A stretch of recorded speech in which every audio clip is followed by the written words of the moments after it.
Di video kali ini kita akan melanjutkan cerita dari episode sebelumnya yang menceritakan bagaimana Light bisa bertemu kembali dengan adiknya. Nah, kira-kira di episode kali ini, seperti apa pertemuan rahasia Putri Lilith bersama Light? Dan siapa sosok sebenarnya yang telah membunuh orang tua Light dan penduduk desa? Dengan begitu, daripada lama-lama lagi berikut pembahasan cerita kali ini. Saat ini di lantai 2 menara raksasa, tempat di mana ruangan Putri Lilith berada, Nono sebagai kepala pelayan bertanya mengenai rapat yang sebelumnya dihadiri Putri Lilith bersama penyihir menara. Lilith menjelaskan bahwa rapat tersebut membahas perlakuan terhadap manusia yang tinggal di wilayah menara, serta tujuan untuk memberikan kemerdekaan bagi ras manusia. Karena itu, mereka perlu mendiskusikan arah masa depan menara raksasa di mata dunia, termasuk rencana pemeriksaan dan kunjungan langsung ke pemukiman manusia yang akan dilaksanakan besok. Putri Lilith kemudian menambahkan bahwa pertemuan itu terasa biasa saja. Mendengar hal tersebut, Nono mulai memahami situasinya dan bertanya seperti apa sosok penyihir menara itu. Lilith menjawab bahwa penyihir menara menyembunyikan wajahnya di balik tudung, tetapi dari sikapnya terlihat jelas bahwa ia adalah seseorang yang cerdas, sopan, dan berpengetahuan luas. Selain itu, penyihir menara memiliki banyak naga, item teleportasi, serta ruangan dan makanan yang jauh lebih mewah dibandingkan kerajaan manusia. Bagi Putri Lilith, mau dilihat dari sisi manapun, kekuatan penyihir menara memang benar seperti yang dirumorkan. Bahkan ia sendiri tidak mampu membayangkan seberapa besar sumber daya yang mereka miliki. Namun yang membuatnya heran, kekuatan sebesar itu justru dimiliki oleh manusia. Setelah itu, Putri Lilith bertanya apa yang terjadi pada Nono dan para pelayan selama rapat berlangsung. Nono menjelaskan bahwa semuanya baik-baik saja, hanya saja ia merasa sangat lelah dan entah bagaimana ia bisa tertidur begitu saja di sofa. Mendengar itu, Putri Lilith merasa heran karena jarang sekali Nono tertidur. Lalu ia bertanya pada Yume apakah ada hal lain yang terjadi. Yume menjawab bahwa selama waktu istirahat ia hanya memakan permen di atas meja yang menurutnya rasanya enak. Teh yang disajikan memang pahit, tetapi ia tetap bisa menikmatinya dengan menambahkan sedikit gula dan susu. Putri Lilith hanya bisa menggeleng, mengatakan bahwa Yume masih belum terbiasa menikmati teh yang sebenarnya enak justru karena rasa pahitnya.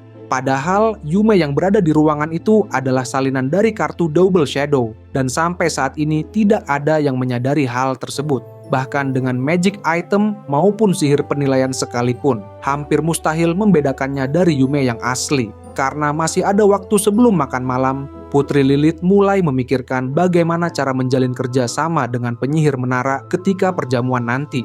Setelah itu, Nono meminta Yume kembali ke kamarnya sampai ia dipanggil. Yume mengangguk dan memutuskan untuk kembali. Setibanya di perjamuan makan malam, Putri Lilith dan Pangeran Kuro benar-benar dibuat takjub oleh semua hidangan yang tersaji. Makanan-makanan itu tampak begitu lezat dan mewah, hingga sulit dipercaya. Semuanya disiapkan hanya untuk menyambut tamu dari kerajaan manusia. Ellie yang berperan sebagai penyihir menara menjelaskan bahwa seluruh sajian ini memang dipersiapkan khusus untuk penyambutan tersebut. Jadi ia mempersilakan mereka untuk menikmati semuanya.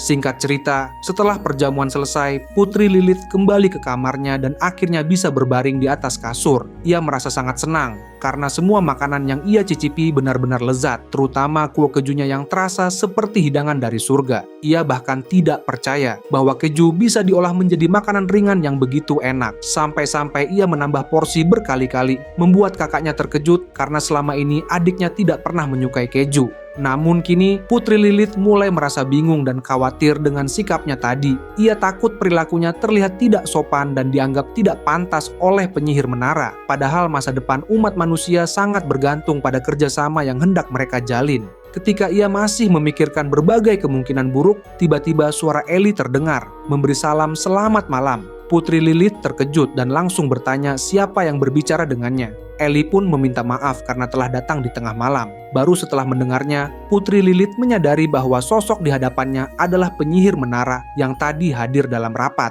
Bedanya, kali ini ia sudah tidak mengenakan tudung, sehingga wajah aslinya terlihat jelas. Ellie kemudian menjelaskan bahwa ia datang karena ingin mengantar Putri Lilith bertemu dengan tuannya. Putri Lilith masih belum begitu mengerti siapa yang dimaksud sebagai tuan penyihir menara. Ellie lalu menegaskan bahwa dirinya hanyalah penyihir menara yang bekerja untuk seseorang, dan orang itu adalah Light yang ingin bertemu secara rahasia dengan Putri Lilith. Mendengar itu, Putri Lilith mulai sedikit memahami maksudnya. Ia bertanya apakah kakaknya juga diundang.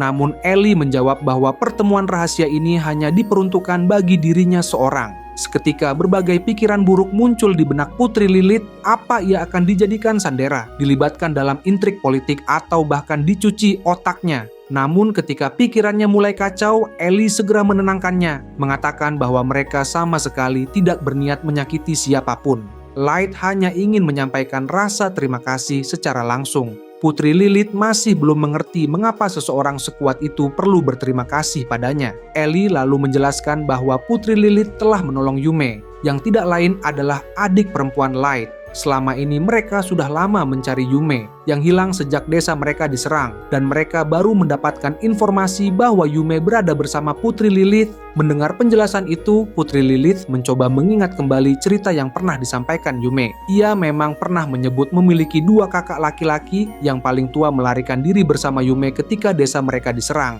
Sementara kakak keduanya meninggalkan desa sejak lama. Putri Lilith sama sekali tidak menyangka bahwa kakak Yume adalah tuan yang selama ini dilayani penyihir menara. Namun yang paling membuatnya bingung adalah bagaimana mungkin seseorang yang berasal dari keluarga petani miskin mampu menundukkan penyihir menara yang memiliki kekuatan luar biasa besar.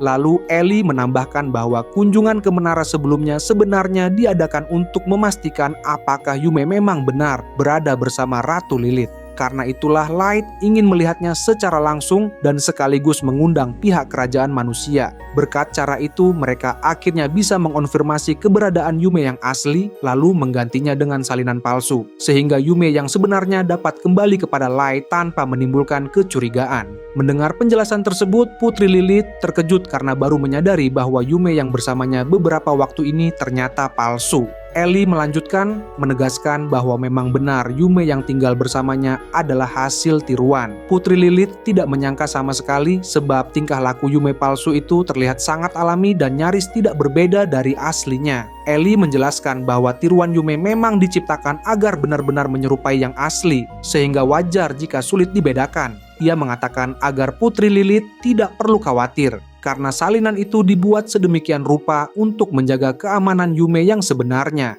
Setelah memahami hal itu, Putri Lilith mulai berpikir bahwa jika penyihir menara memiliki kemampuan sehebat ini, maka bekerja sama dengan mereka bisa menjadi kunci untuk mengubah nasib seluruh umat manusia. Karena merasa penjelasannya sudah cukup, Ellie kemudian mengingatkan bahwa Putri Lilith harus segera menemui Light. Tidak sopan jika membuat tuannya menunggu terlalu lama. Namun Putri Lilith meminta sedikit waktu, karena ia tidak mungkin bertemu dengan seseorang yang begitu penting sementara ia masih mengenakan pakaian yang terlalu terbuka. Ellie memahami keinginannya. Dengan satu jentikan jari, ia langsung mengubah penampilan Putri Lilith. Dalam sekejap, Putri Lilith sudah mengenakan gaun mewah yang terlihat anggun dan layak untuk sebuah pertemuan penting.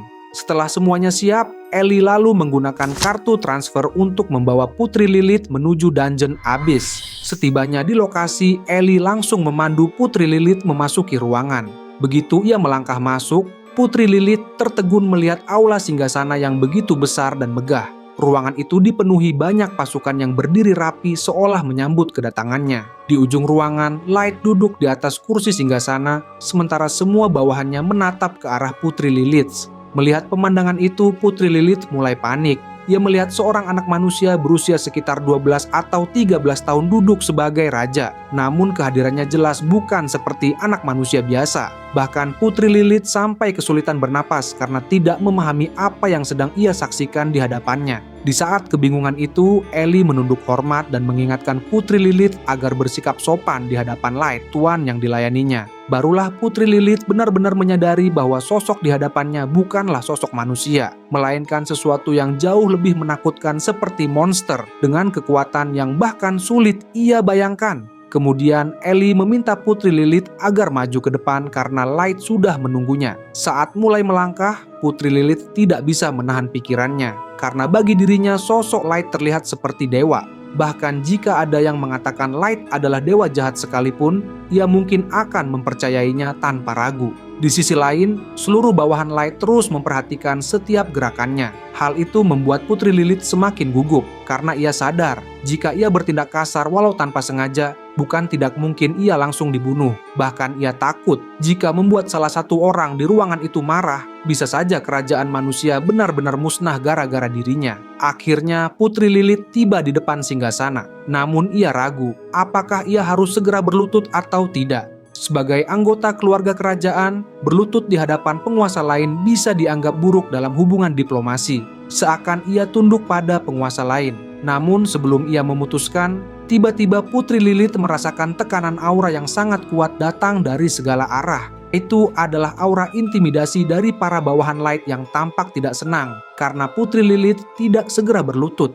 Bagi mereka, sikap itu sama saja menghina tuan mereka. Bahkan dari aura itu terpancar niat membunuh yang begitu jelas. Menyadari hal tersebut, Light langsung memberi peringatan keras. Ia berkata bahwa ia tidak akan memaafkan siapapun yang berani bertindak kasar pada tamunya. Setelah kata-kata itu terdengar, semua aura mengancam itu seketika menghilang, membuat seluruh bawahan Light terdiam. Light kemudian berjalan mendekati Putri Lilith sambil meminta maaf karena telah memanggilnya di tengah malam. Ia memperkenalkan diri sebagai kakak Yume dan mengatakan bahwa ia sudah mendengar langsung dari Yume bahwa Putri Lilith telah menyelamatkannya, memberinya pekerjaan dan melindunginya. Tanpa ragu, Light menundukkan kepalanya sebagai bentuk rasa terima kasih. Putri Lilith terkejut melihat itu, apalagi saat ia menoleh ke belakang, seluruh bawahan Light juga ikut menundukkan kepala. Melihat pemandangan tersebut, wajah Putri Lilith langsung memerah. Ia mengatakan bahwa apa yang ia lakukan pada Yume hanyalah sesuatu yang memang sepantasnya dilakukan sesama manusia. Jadi ia meminta Light untuk mengangkat kepalanya kembali. Light tersenyum, lalu sekali lagi berterima kasih padanya. Ia mengatakan bahwa ia tidak mungkin melupakan hadiah untuk Putri Lilith yang sudah menyelamatkan Yume. Atas perintahnya, Mei segera mengeluarkan sebuah tong besar berisi emas penuh dan ramuan. Putri Lilith langsung kebingungan melihatnya. Light menjelaskan bahwa sebagai ganti ramuan penyembuh yang ia berikan pada Yume, ia telah menyiapkan ramuan kelas atas, ditambah emas untuk Putri Lilith. Namun hal itu justru membuat Putri Lilith semakin bingung, karena ramuan yang ia berikan pada Yume sebenarnya hanya ramuan kelas menengah, tapi sekarang ia diberikan ramuan yang jauh lebih mahal, bahkan 1 tong penuh emas. Jumlah yang diberikan pun tidak masuk akal, karena itu melebihi anggaran nasional kerajaan manusia. Bahkan sebagai putri kerajaan, ia tidak bisa menerima uang sebanyak itu begitu saja. Karena Putri Lilith hanya terdiam, Light kembali berbicara. Ia memintanya menerima ramuan kelas atas itu sebagai jaminan jika sewaktu-waktu ia berada dalam keadaan darurat. Sementara koin emas itu bisa digunakan sebagai dana pribadi. Light juga mengatakan bahwa ia akan memperkenalkan beberapa pedagang terpercaya yang memiliki toko di kerajaan manusia. Dengan begitu, Putri Lilith bisa menitipkan emas tersebut kepada pedagang dan mengambilnya kapan saja saat dibutuhkan. Putri Lilith merasa semua ini seperti berada di dalam kisah mitos. Ia sampai bingung ketika diberikan begitu banyak pilihan. Light pun berkata agar Putri Lilith tidak perlu ragu mengatakannya secara langsung. Lagi pula, Putri Lilith sudah menyelamatkan Yume, dan jika ia benar-benar bingung memilih, Light bahkan bersedia memberikan semua item tersebut. Hal itu membuat Putri Lilith tidak habis pikir seberapa besar kekayaan yang dimiliki Light. Namun, Putri Lilith mencoba memikirkan sesuatu yang lebih ia butuhkan daripada sekadar magic item. Ia memikirkan kemungkinan untuk meminjam 1 atau 2 monster sebagai penjaga pribadi. Jika ia bisa membawa mereka kembali ke kerajaan manusia, maka penghinaan yang selama ini diterima kerajaan, rakyat yang dijual sebagai budak, hingga tekanan dari negara lain, mungkin semua itu bisa hilang dalam sekejap. Meski begitu, Putri Lilith tetap diliputi kekhawatiran. Ia tidak tahu apakah mengandalkan makhluk seperti mereka benar-benar keputusan yang tepat, atau justru akan mendatangkan masalah baru. Namun di tengah kondisi yang semakin sulit, ini adalah satu-satunya harapan yang terasa mungkin untuk diwujudkan. Setelah akhirnya memantapkan tekadnya, Putri Lilith pun mengajukan satu permintaan. Sebagai seorang putri, tugasnya yang paling penting adalah melindungi masa depan umat manusia.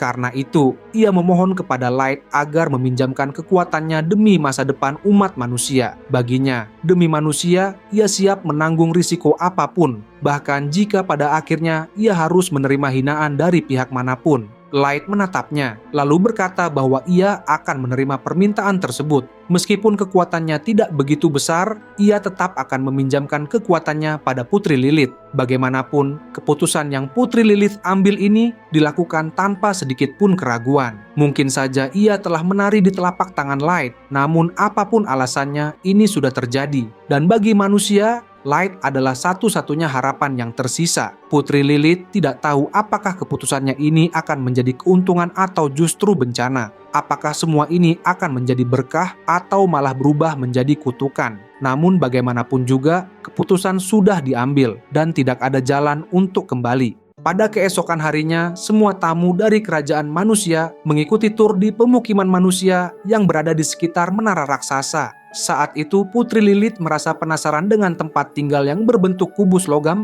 serta rumah-rumah kayu yang terlihat rapi berjajar. Sebagai pemandu, Ellie menjelaskan bahwa kubus logam tersebut digunakan sebagai tempat tinggal sementara, sedangkan rumah kayu diperuntukkan bagi keluarga dan anak-anak. Lalu Pangeran Kuro memberi pendapat bahwa makhluk yang sedang membajak lahan kemungkinan adalah golem. Ellie membenarkan hal itu, karena pekerjaan yang membutuhkan banyak tenaga memang dikerjakan oleh golem. Sementara tugas seperti menebar benih dan menyiram akan dikerjakan oleh manusia. Dengan demikian, banyak orang bisa ditempatkan pada pekerjaan yang sesuai, sementara pekerjaan berat bisa sepenuhnya ditangani oleh para golem. Pangeran Kuro kemudian bertanya apakah golem-golem tersebut bisa dipinjamkan. Ellie menjawab bahwa ia belum memikirkannya, namun ia tidak berniat mengeluarkan golem-golem itu keluar dari wilayah menara. Pangeran Kuro tampak menyayangkan hal tersebut, karena ia berharap penyihir menara bersedia meminjamkannya agar kerajaan manusia bisa berkembang lebih cepat dengan bantuan golem yang kuat itu. Ellie pun memberi alasan bahwa jika ia meminjamkan golem-golem tersebut, hal itu bisa menarik terlalu banyak perhatian dan mungkin memicu konflik dari negara lain yang melihat kekuatan menara raksasa. Mendengar penjelasan itu, Pangeran Kuro akhirnya setuju.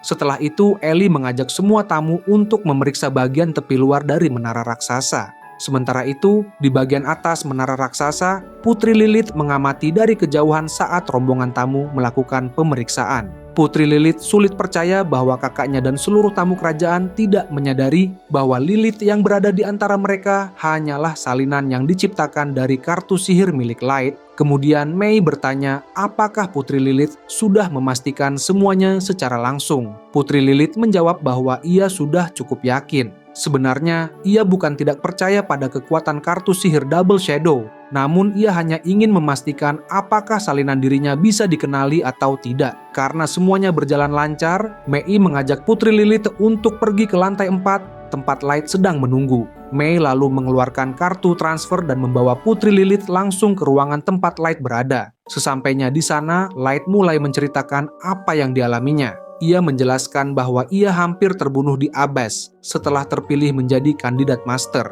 Ia juga berbicara tentang keinginannya untuk membalaskan dendam pada mantan partinya, serta tujuannya mencari kebenaran di balik kehancuran kampung halamannya. Mendengar semua itu, Putri Lilith benar-benar tidak menyangka bahwa Light pernah melalui situasi yang begitu mengerikan. Lalu Light bertanya apakah Putri Lilith mengetahui sesuatu tentang Master. Putri Lilith meminta maaf karena bahkan sebagai bangsawan, ia tidak tahu apapun mengenai Master. Ia menjelaskan bahwa ayah dan kakaknya saja sering diremehkan oleh ras lain dalam urusan politik. Namun ia berjanji akan mencoba menanyakannya nanti. Namun Light segera meminta Putri Lilith agar tidak perlu melakukannya. Jika bertindak gegabah, hal itu bisa menimbulkan kecurigaan dan justru memperburuk keadaan. Kemudian, Light berkata bahwa sebelumnya ia memang berjanji akan meminjamkan kekuatannya untuk meningkatkan derajat umat manusia. Namun karena hal itu bisa membuat dirinya terlalu mencolok dan memancing perhatian banyak pihak, ia hanya bisa membantu selama tindakannya tidak menimbulkan konflik besar. Meski begitu, setidaknya ia akan menyingkirkan siapapun yang mencoba menghalangi rencana tersebut. Putri Lilith menjelaskan bahwa ia sama sekali tidak berniat merebut posisi ayah atau kakaknya dengan kekuatan, karena mengambilnya secara paksa justru bisa memancing ras lain untuk menyerang dan membuat para pendukungnya pergi. Selain itu, ia tidak tahu berapa banyak pengkhianat dan mata-mata yang tersebar di dalam kerajaan. Jadi sebelum bergerak lebih jauh, mereka harus menyingkirkan semua mata-mata itu terlebih dahulu. Jika langkah itu tidak dilakukan, maka akan sulit baginya untuk merebut takhta tanpa hambatan. Ia juga menambahkan bahwa untuk bisa dinobatkan sebagai ratu sebelum konferensi kerajaan yang diadakan 4 tahun sekali, ia harus mendapatkan dukungan mayoritas dari perwakilan ras lain. Hal itu karena pemilihan pemimpin kerajaan manusia ditentukan oleh ras lain. Sementara ras manusia sendiri tidak diberi hak untuk memilih pemimpin mereka. Mendengar hal itu, Light sangat terkejut karena tidak menyangka bahwa manusia bahkan tidak memiliki hak untuk menentukan pemimpin mereka sendiri. Putri Lilith merasa malu dengan kenyataan tersebut, namun sistem itu juga bisa menguntungkannya. Dengan aturan seperti itu, ia bisa mencopot raja secara sepihak dan mengambil posisi ratu jika mendapatkan dukungan yang cukup. Mengetahui semua itu, Light setuju dengan pemikiran Putri Lilith. Terlebih lagi, setelah kerajaan Elf berhasil ditaklukkan, mereka bisa meminta Ratu Elf untuk mendukung Putri Lilith dari balik layar. Setelah itu, mereka hanya perlu menaklukkan ras lainnya untuk mengumpulkan mayoritas suara dari 8 ras yang tersisa. Putri Lilith lalu memberikan informasi bahwa mereka masih memiliki waktu hingga konferensi diadakan secara resmi. Jadi, sebagai langkah pertama, mereka bisa mulai dengan mengungkap identitas para mata-mata yang tersebar di dalam istana. Untuk itulah ia meminta bantuan Light. Karena sudah terikat oleh janjinya, Light tentu akan membantu. Hanya saja ia belum tahu apa yang harus dilakukan setelah semua mata-mata berhasil ditangkap. Putri Lilith menjawab bahwa setelah para mata-mata itu ditangkap, ia hanya perlu mencari alasan resmi untuk memecat mereka dari jabatan istana, atau jika diperlukan, mengeksekusi mereka atas dasar pengkhianatan. Bahkan jika mereka adalah kepala pelayan sekalipun. Bagaimanapun, semua ini harus dilakukan demi masa depan umat manusia, meski harus mengotori tangannya dengan darah. Apapun yang terjadi, Putri Lilith siap membuktikan tekadnya dan melakukan yang terbaik demi bangsanya. Setelah itu, Light dan Putri Lilith melanjutkan diskusi mereka mengenai rencana masa depan bagi umat manusia. Pada keesokan harinya, Light sudah kembali ke Dungeon Abyss. Saat itu, Mei melaporkan bahwa para tamu dari kerajaan manusia telah kembali ke negeri mereka. Selain itu, salinan Putri Lilith juga sudah pulang. Sedangkan Putri Lilith yang asli masih melanjutkan penyusunan strategi ke depannya, sehingga ia tetap berada di menara. Bagi Light, permintaan Putri Lilith cukup mengejutkan. Namun jika ingin mengetahui kebenaran yang ia cari, cepat atau lambat ia memang harus berhadapan dengan negara lain. Karena itu, tidak ada salahnya membantu Putri Lilith dalam rencananya. Masalah berikutnya bagi Light adalah cerita Yume tentang kejadian saat desanya dihancurkan. Yume bercerita bahwa pada malam itu ia tiba-tiba mendengar ledakan keras. Saat keluar rumah, ia melihat semua orang berteriak dan berlarian ke segala arah. KL langsung memeluknya hingga ledakan berhenti, lalu mereka berdua lari bersama dan akhirnya terjatuh ke sungai. Ketika sadar, Putri Lilith sudah menyelamatkannya. Bisa dibilang ada anak sungai di dekat desa yang alirannya mengarah langsung ke laut dan sempat melewati wilayah kerajaan manusia. Mungkin saja Yume dan El selamat karena terbawa arus sungai itu. Namun jika melihat lebih jauh dari cerita Yume, Putri Lilith menolongnya ketika ia sudah berada di ibu kota. Artinya, kemana perginya Els yang seharusnya hanyut bersama Yume? Lalu, dari mana sebenarnya asal ledakan misterius yang menghancurkan desa itu? Apa ledakan tersebut disebabkan seseorang atau bahkan kelompok tertentu dari pasukan negara lain yang menyerang desa? Mau dipikirkan bagaimanapun, misteri ini masih belum bisa Light pecahkan, meskipun ia sudah mendengarnya langsung dari Yume. Menurut Light, kejadian itu sudah berlangsung 3 tahun lalu, ketika Yume masih berusia 7 tahun. Wajar jika Yume melupakan beberapa hal. Yang terpenting, Light bersyukur Yume selamat dan besar kemungkinan Els juga masih hidup. Jika mereka ingin mendapatkan informasi yang lebih jelas, mereka tinggal meminta bantuan Ellie untuk membaca ingatan Yume. Selama prosesnya tidak membuat Yume merasa tidak nyaman, Ellie pun setuju. Bagaimanapun, Yume adalah adik Light, jadi ia tidak ingin membuat Yume tertekan. Ellie kemudian menjelaskan bahwa membaca ingatan termasuk dalam kategori sihir terlarang. Cara kerjanya seperti membaca buku langsung dari pikiran subjeknya. Selama ini ia menggunakannya dengan cara yang tidak biasa hingga subjeknya bisa merasa tertekan. Cara itu memang dibutuhkan jika ingin mengumpulkan banyak informasi dalam waktu singkat, namun juga berisiko membuat subjek sekarat. Namun kali ini berbeda. Demi membuat Yume tetap merasa aman dan nyaman, Ellie berniat membaca ingatannya secara perlahan, seperti membalik halaman buku satu persatu, tidak peduli seberapa lama waktunya atau seberapa banyak informasi yang harus ia gali, asalkan Yume tidak terganggu. Ellie juga mengusulkan agar menggunakan kartu tidur pada Yume selama proses membaca ingatan. Meski hal itu akan memakan waktu yang sangat lama. Mendengar itu, Light merasa tidak masalah berapapun waktu yang dibutuhkan. Selama Yume tidak merasakan sakit sedikit pun, itu sudah lebih dari cukup baginya. Karena itu, ia mempersilahkan Ellie menggunakan apapun yang diperlukan, dan ia menantikan hasilnya. Ellie pun berterima kasih kepada Light dan berjanji akan memberikan hasil terbaik demi memenuhi harapannya. Singkat cerita, 1 minggu pun berlalu dan Light terkejut ketika mengetahui bahwa pelaku yang menghancurkan desanya ternyata adalah seorang master dengan level 9000. Ellie menjelaskan bahwa sejauh ini itulah satu-satunya informasi yang bisa ia peroleh dari ingatan Yume. Dari apa yang Yume lihat, saat itu ia dan kakaknya sempat melihat sosok seseorang yang melayang di langit, dan dari ciri-ciri serta siluetnya,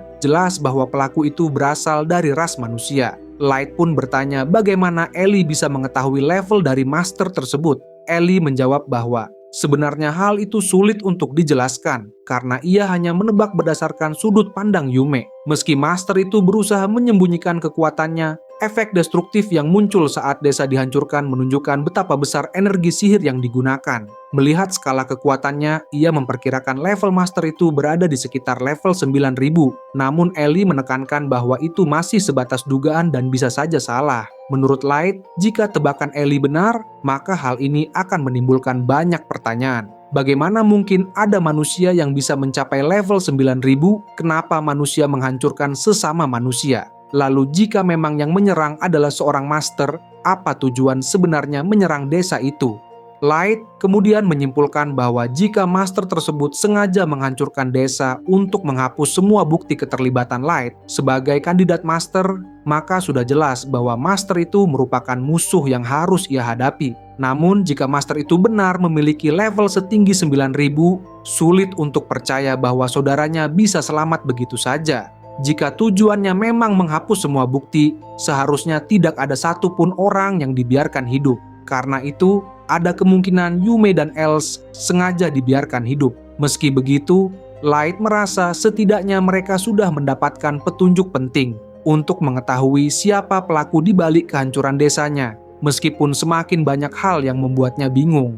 Mendengar ucapannya, Ellie meminta maaf. Namun Light segera menegaskan bahwa ia sama sekali tidak bermaksud menyalahkannya. Ia bahkan merasa tidak seharusnya berbicara seperti itu, karena berkat Ellie lah ia bisa mendapatkan petunjuk baru tentang pelaku yang menghancurkan desa dan membunuh orang tuanya. Dengan ini, Light membulatkan tekadnya. Ia akan membalaskan dendam orang tuanya, seluruh penduduk desa, dan membalas dendam kepada semua anggota partai Concord Tribes. Apapun yang terjadi, ia akan memastikan tujuan balas dendamnya tercapai. Kemudian, Mei mulai membahas rencana selanjutnya dan menyarankan agar Light menargetkan kerajaan Kurcaci. Light pun bertanya, apa alasan Mei memilih kerajaan Kurcaci sebagai langkah berikutnya? Mei menjelaskan bahwa mereka membutuhkan lebih banyak informasi mengenai para master, karena sebelumnya dalam ingatan Ratu Elf juga disebutkan adanya keberadaan berbahaya selain master. Bisa jadi keberadaan misterius itulah yang menghancurkan desa Light. Light merasa pendapat Mei cukup masuk akal.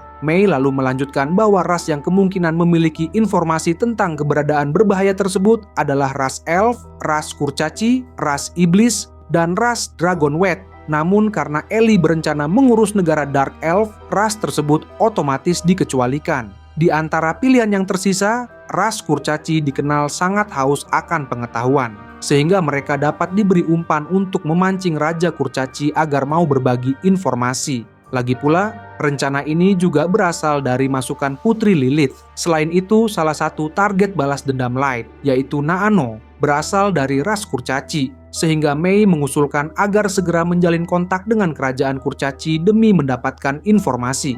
Mendengar semua itu, Light mulai berpikir.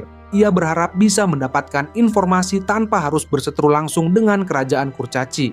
Jika ia bisa mengendalikan kerajaan tersebut dari balik layar atau menjalin kerjasama, maka ia bebas melakukan apapun terhadap Naano. Dengan begitu, ia dapat membalas pengkhianatan Naano tanpa hambatan. Bagi Light, rencana ini terasa sangat menarik dan mungkin akan jauh lebih menyenangkan jika kerajaan Kurcaci sendiri yang nantinya membuang dan mengkhianati Naano. Saat membayangkan Naano dikhianati serta dijauhi oleh negaranya sendiri, Light bertanya-tanya seperti apa wajah putus asa yang akan ditunjukkan Naano nanti. Dan jujur saja, ia tidak sabar untuk melihatnya. Itu saja untuk pembahasan cerita kali ini. Jangan lupa untuk like, share, and subscribe. Sampai jumpa di video berikutnya.